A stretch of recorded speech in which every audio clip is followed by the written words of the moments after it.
It is an honor to introduce our guest today, Jon Mackenzie, owner of Performance Plumbing. Welcome to the show, Jon. Thank you for having me. It's a pleasure. Yes, I appreciate you taking the time to be here. Tell us about your company, how you got started, where you are today. Okay, yeah, we got started in 2015. I actually, up to that point, had owned a motorcycle shop and been in the motorcycle business since I was in high school and was getting to be a little burned out of that, so to say the least, a little burned out of that. And so I had a close friend who was also a customer of mine in the motorcycle business that recommended that I sell my business and buy half of his plumbing company and get into a different business. Wow. So we did. We sold off the company in bits and pieces and put that money into his company and became half owner of a company called Running Water Plumbing. Okay. And we did that for a couple of years. And then that was obviously not working. He had some personal issues. I didn't like the way we were taking the company. I didn't feel like that was going to be a long-term direction I wanted to go. And so in 2016, we agreed to split up. I kept several parts of the company, and he kept a few bits and pieces and customers and things like that. And so we left on our own and started Performance Plumbing at that time as the sole owner. I didn't have a license at that time. I had to hire people that had licenses to continue to do plumbing work. And it was certainly a challenge and the second big career leap of the last few years that it had been. But yeah, we set out in 2016 all on our own, and we moved to Ball Ground in 2019, and we've been we moved our company in 2019, and then personally we moved from Marietta up here to Ball Ground in 2020. Marietta was where your motorcycle shop was? The motorcycle shop was in Woodstock, but we lived in Marietta. Okay. And so my commute got really long when we moved the business to Ball Ground. And so our kids went to school in Ball Ground, and we knew we were going to move up there. And so we did all of that. But then we finally got a house up here in 2020, and since then we've been really happy and blessed to be where we are and continue running the company. We used to build exclusively commercial buildings, so we would build restaurants and hospitals, MRI centers, stuff like that. During COVID, all of that dried up pretty suddenly on us, so we've tried to adapt and become service-oriented. That was just like the first year into your business, then COVID hit. Is that no? Correct, so that was the first year that we were up in Ball Ground, Okay. and we were things were going really well. We were very busy in the commercial sense, and then when COVID hit, it was like all of because we built mall stores, we built restaurants, we built all of the things that couldn't do any business during COVID, and so nobody obviously was going to be silly enough to build a restaurant right in the middle of 2020. And so all those contracts dried up. We had some government contracts to do work on some military bases. The government stopped spending all that money as well. And so we started in 2021 with a new direction, which was to get into the service business more. We always offered to replace water heaters and stuff like that, but to focus on really hiring the kind of people that would do that work and building our vans to do that, building our office to do it. And so it's been a slow grind, almost like starting a new business from scratch. But here we are in 2024, still doing it, still learning, but we're having a lot of fun, and we feel like we've survived that transition to the point that maybe things will go well from here. Yeah, and you mentioned the partner at the time when you guys started something. Did you have different areas of expertise that you kind of relied on him, and then once you took on, starting a new brand, a new identity, that you had to learn, or? Yeah, absolutely. So in the plumbing business, you have to be an experienced plumber. It's kind of it goes right in the name. And for us, the problem was that it was never intended for me to be a plumber in the business. When I bought part of the business, what he wanted me to do was run the office, run the business, run the marketing side. Okay. And he would run hiring plumbers, making plumbing decisions, and that was going to be our 1-2 shot. But like I said, due to some personal problems of his, he wasn't holding up his end of the bargain, and so I wound up doing both. And so even not knowing what I was doing early on, and I guess some would argue even still, but not knowing what I was doing early on, I didn't have, I couldn't make good decisions, and I couldn't trust him to help me make the good decisions, so there was no good partnership there. And so that was by a long shot our biggest challenge when we split up, was that I had to make all the mistakes for myself, but I also didn't even know what I had to do. I didn't know what mistakes I needed to make. So when we hired someone that was, say, a licensed plumber, Yeah.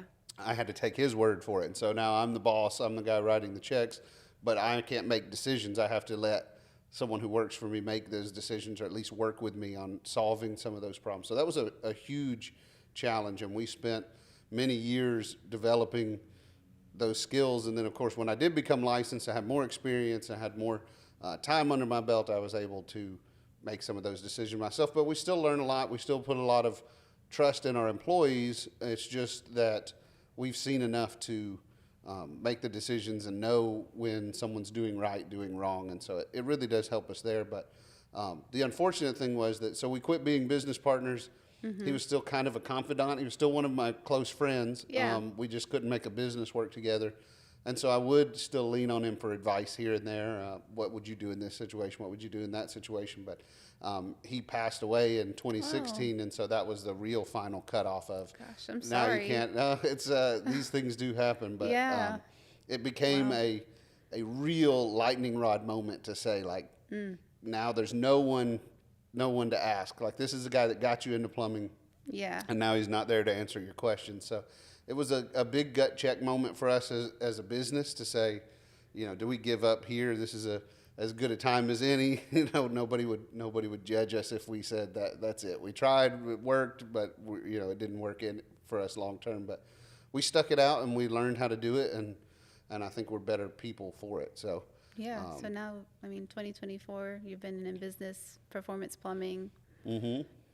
How many years? That'd be 8, I guess, 8 years, yeah. coming up since then. So, yeah, we would be,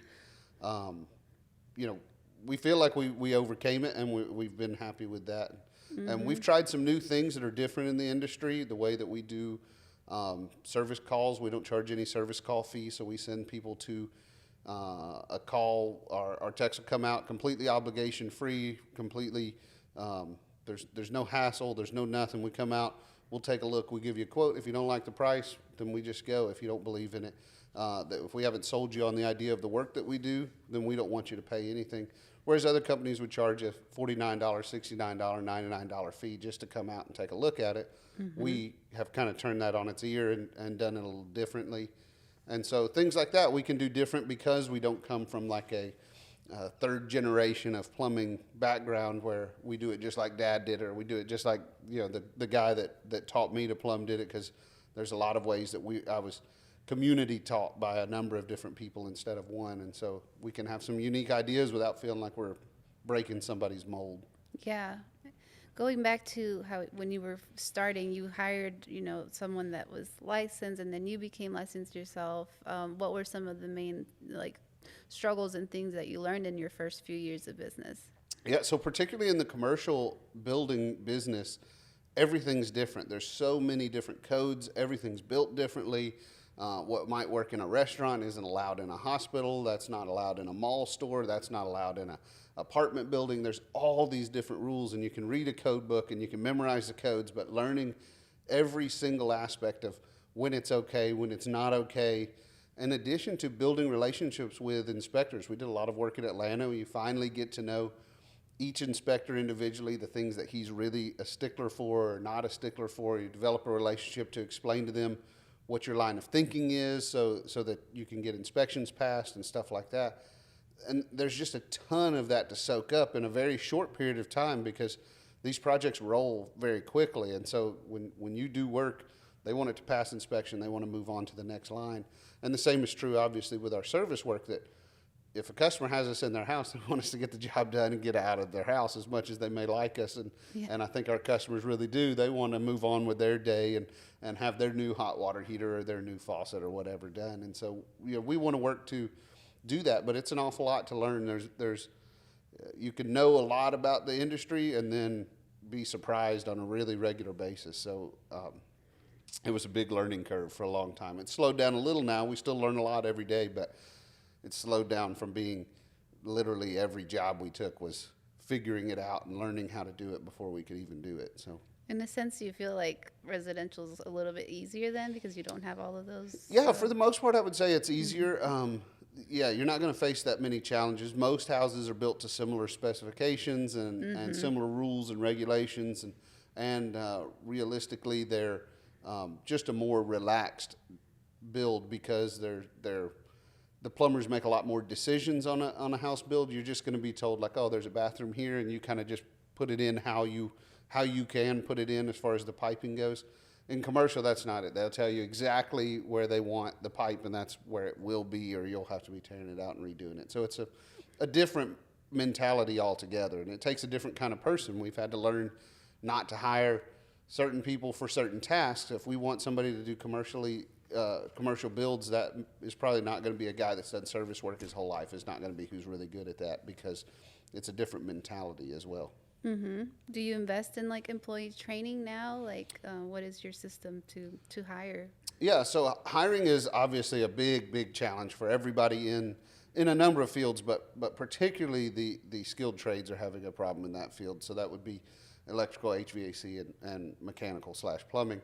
And so we, like everybody else, are looking for experienced people. But a difference with us is that we really push for somebody who follows our same mindset of the way we see our community, the way that we see our place as plumbers in the community. And so that makes it an extra challenge, where we might find somebody that could make us a lot of money, they could sell a lot of plumbing services, they could do all of that. If we don't feel like we would trust them so much with the relationships that we've built for customers, where we've been working on customers' house for 5-6 years now, if we wouldn't send them in there, then they're not really any good to us. And so that's an added challenge, whereas I think that some of our competitors would take anybody that'll sell. Yeah. We don't do that. And so traditional advertising methods like big sign-on bonuses and even like the Indeed type hiring processes can kind of churn out guys that are like that. It's hard to weed out what somebody's mentality is and what their view of the community is and all that. We've been really blessed to get the people that we have now, in some cases just through sheer luck.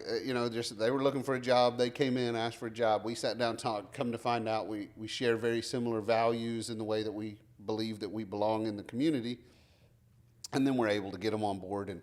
And finding someone that's good at both of those things is tough, and we know that that's tough. We're okay with the idea that one of our biggest limitations is always going to be bringing in people that we would trust to put in our own homes, to put in other people's homes, and obviously we have to be profitable. We want to be profitable. That we don't think profit is a 4-letter word, but at the same time, we do see that you can balance needing to do work and make a profit on it with being honest and being fair and using no scare tactics and that sort of thing. So Yeah. it's a challenge. I'd say it's probably the second largest challenge that we haven't solved yet. The biggest challenge we haven't solved yet is controlling call volume and keeping ourselves busy all the time. But the second largest would certainly be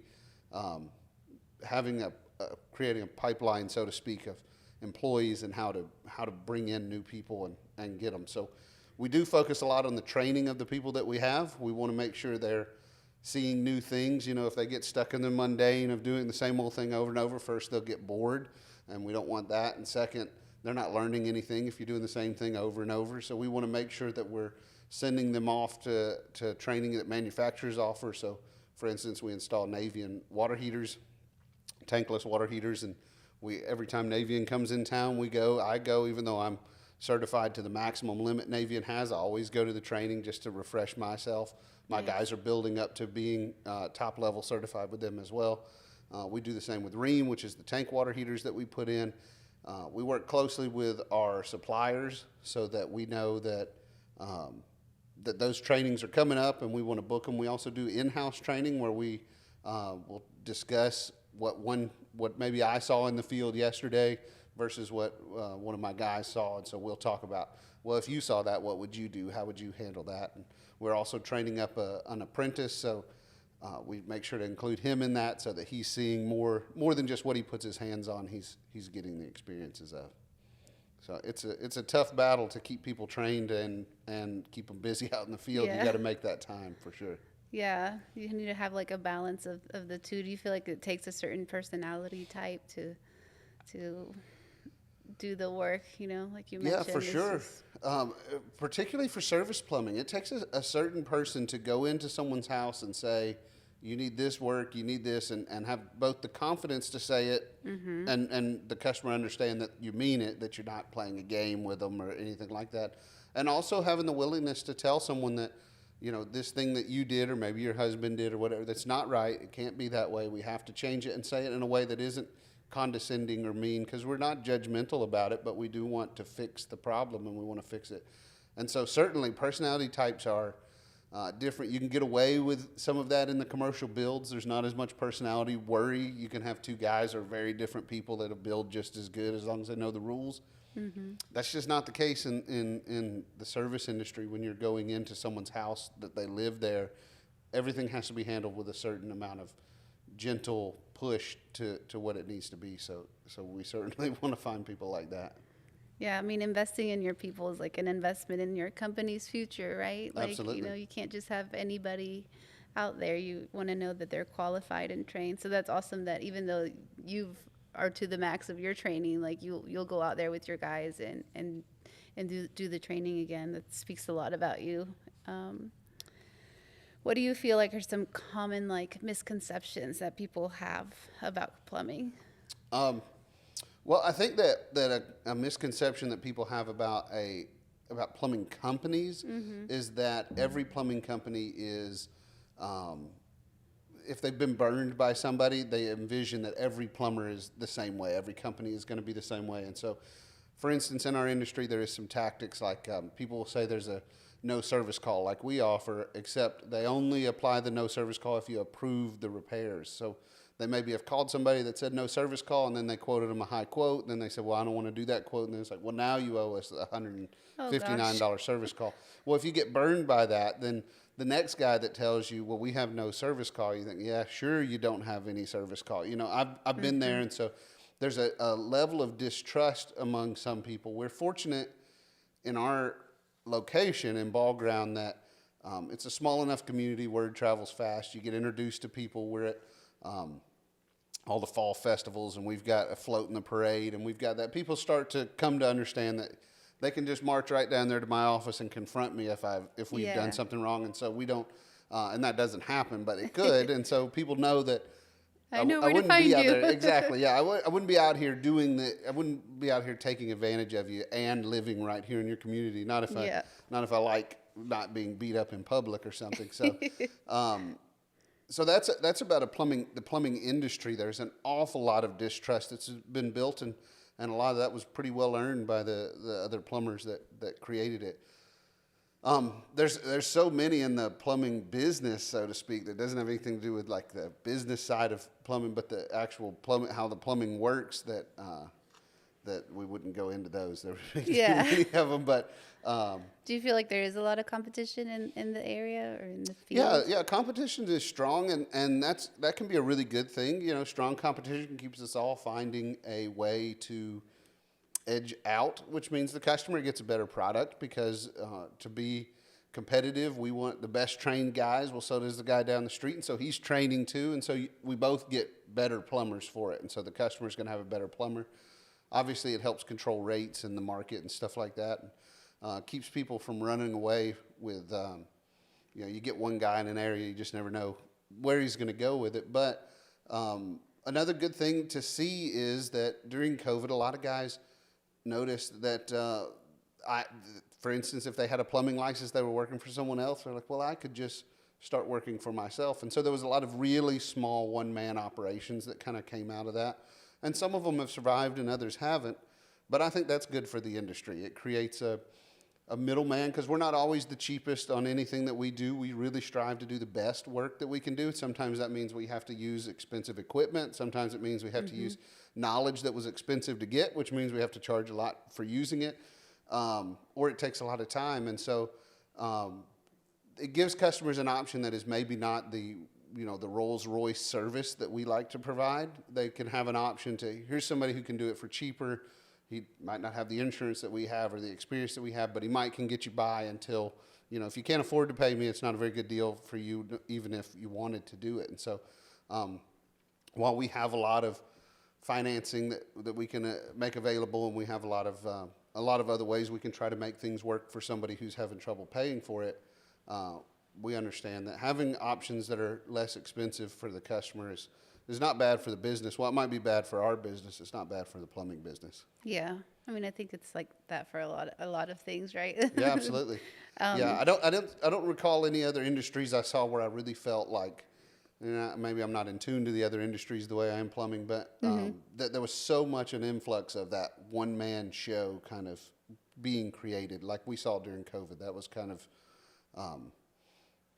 COVID slowed down for a lot of the commercial guys. COVID slowed them down. The service guys, the opposite. They were the guys that were already in service when COVID happened.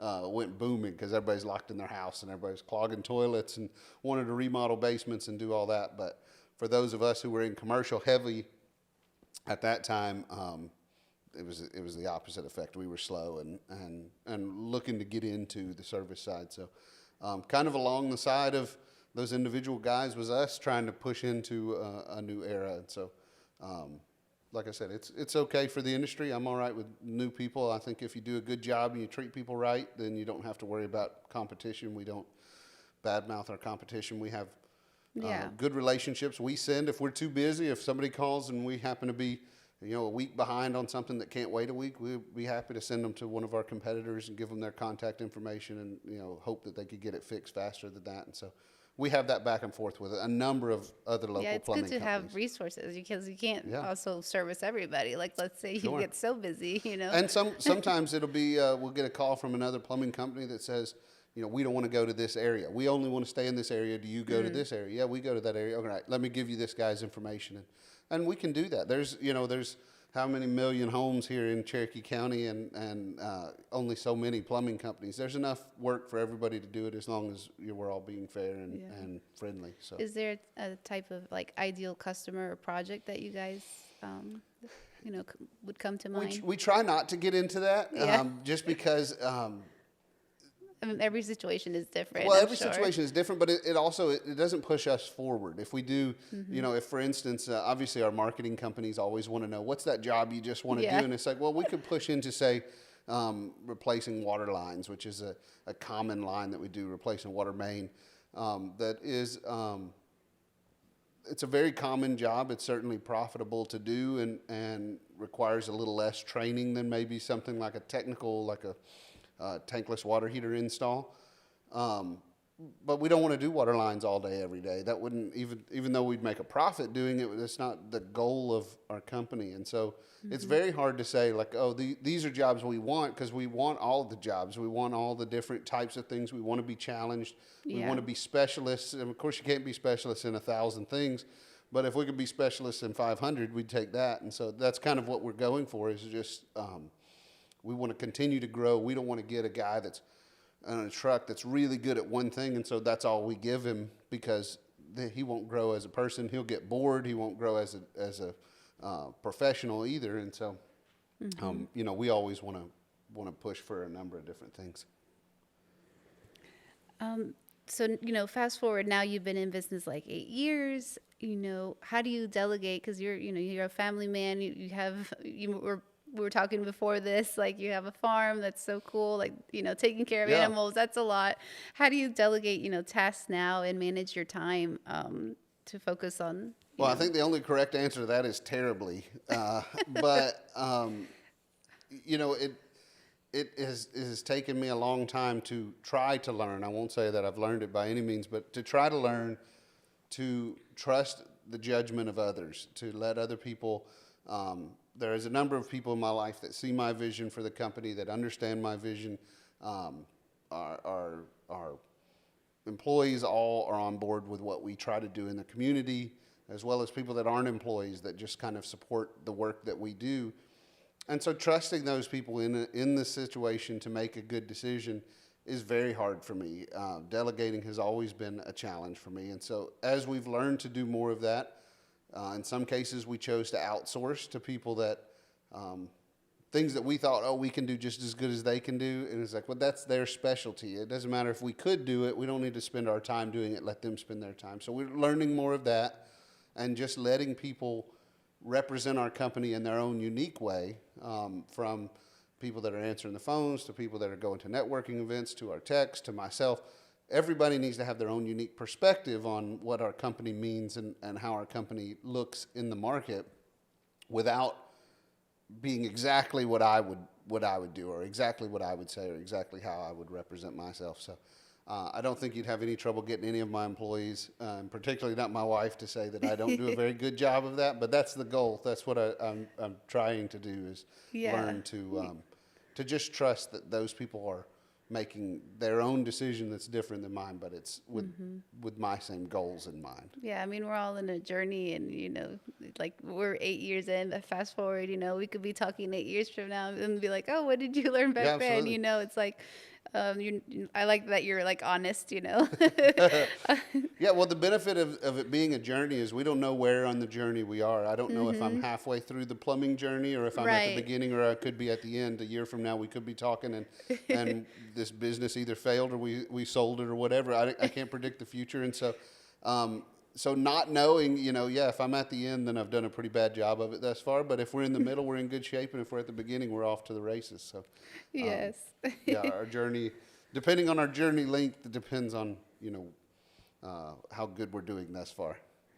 What advice would you have for other maybe plumbers out there or people that are entrepreneurs? Maybe they work for a plumbing company and they are really skilled, or just in general, like to take that leap of faith, or what insights would you share? Yeah, I would say that if you work for somebody and that person wouldn't help you start your own business, then you should quit working for that person.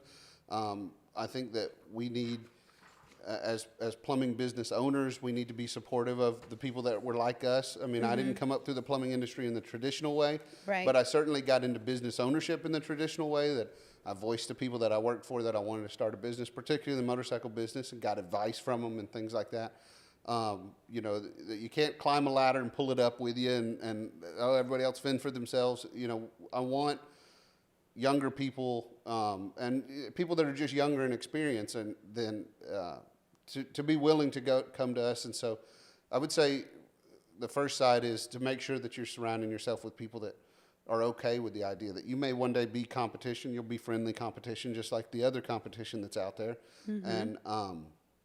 And then the second side of it, it's very hard to, we live in kind of a know your worth era right now, where that people are like, oh, you got to know what you're worth. But that really you do in the plumbing business. If you've spent the time to learn techniques, to learn solutions to problems that other people haven't spent the time, that has to be valuable, more so than thinking this only took me 10 minutes, it's only worth this. If it took you hours and hours and hours to perfect, and that's why it took you 10 minutes, you're owed for hours and hours and hours of the experience. And so it's not a matter of you got to screw people over or you got to be super aggressive or anything, but you do have to know your worth, because if you don't charge enough money and you go out of business, you can't help anybody. And so for us, as a company, we've had to work on that. We've had to adjust our rates in some cases, because we donate an awful lot of time and money and resources to charities and things like that. And if we do a bad job of collecting profit, then we won't have that profit to donate. And so those people that have come to depend on it, they also depend on us being successful in our endeavor. So, I love that. What type of charities do you guys? So we work as much as we can with Dominic's Mission, which is a local mission there in town. We offered up some of our warehouse for storage for them. We're working with Dominic, the namesake, to develop a community garden that's going to go in Ball Ground. We've got another plan for a second community garden that we're kind of going to do on our own. That's so cool. We work with a number of groups, including Must Ministries. We're a sponsor of their upcoming Cherokee's Got Talent event. And so we want to, we want to give back, and we want to do those things, but we can't do those things with the light bill money. And so, we have to do it in a tactful way, and we want to do other things. We want to do bigger things than even that. We also work with companies or charities, to do, say they get somebody that they're working with and they notice the water's turned off to the house, and they can't afford to fix it or anything. We offer services for free in situations like that fairly regularly. We haven't done it in a while. In 2021, we went to Austin, Texas after the big freeze. We took all of our trucks, all of our crews, everybody to help fix burst pipes for free. We volunteered with a company or a charity called Plumbers Without Borders, and they dispatched us out there. So we spent 13 days doing that. And so stuff like that we love to do. I mean, to pretend like it's all charity to us is not genuine, because we love doing the work, and particularly when, you know, you get to see people that haven't had water on for 21 days and you turn their water on and the look on their face that water's coming out of the taps again. Stuff like that you can't replace. You couldn't pay enough for it. So to do it for free is like, I know we got a letter in our in the HOA that we're part of, and they're like, we're going to shut the water off until about 4 p.m. We're like, oh my gosh, how are we going to shower? Yeah, like, how do you like live you for the you rest don't of the realize how much you need water. Absolutely. So I can't imagine like being that long without it. So yeah, when we went to Texas, their average time was about 13 days, but the longest was 23 days that somebody had been with no water. But the average time of all the houses we fixed. And so that's really awesome that you took a team and went out there. there. It was a complete blessing. We had so much fun doing it, and I mean, it wasn't fun. It was hard work, and it was away from home, but it was such a good thing. It was kind of a bucket list thing where we always said when something went wrong, like, man, I wish I could go help. I wish I could go help. And we finally put it together, and we made some contacts where it's like, if anything like this happens in the future, we've already got a way to get into it, figure out what we need to do, and get into that side of it. So. You know, we want to stay focused on, you know, making sure that our success is a community success together, and obviously we want to make a profit. We don't pretend like we're a charity. We're not, but we do want to better the community around us. We would like to leave the legacy of being a company that at least accepted. And maybe we didn't break the mold because it already existed, but took at least the area around us back to the time when companies were part of the community, and people that worked for the companies were just locals who stayed there their whole lives and things like that. So that's what we're pushing for. I love that. It's like the heart behind your business and your why, and, you know, your family, obviously, and just being a profitable company and just continuing to grow. So, well, thank you so much, Jon. I really enjoyed, meeting you and this conversation and having you on my podcast. And so thank you for everything that Performance Plumbing and you guys are doing for the community, and just every single day. So thank you. Where can people go to find you guys, like online? Is it just Performance Plumbing Facebook? Yeah, we do have a Facebook. You can see pretty much everything that we have going on, and including links to all of our social media at www.performance.plumbing. There is no .com on it. It's just a .plumbing. Okay. And then there's links on there to our Instagram, Facebook, and you can see we try to keep constant uploads going with work that we're doing, things we're doing in the community. Every Friday we focus on a local business, another local business. We talk a little bit about them. So there's a lot that you can do to learn kind of who we are and who our community is and why we do it. Please take a look at it and give us a follow. Awesome. Well, thank you so much to our listeners for tuning in today.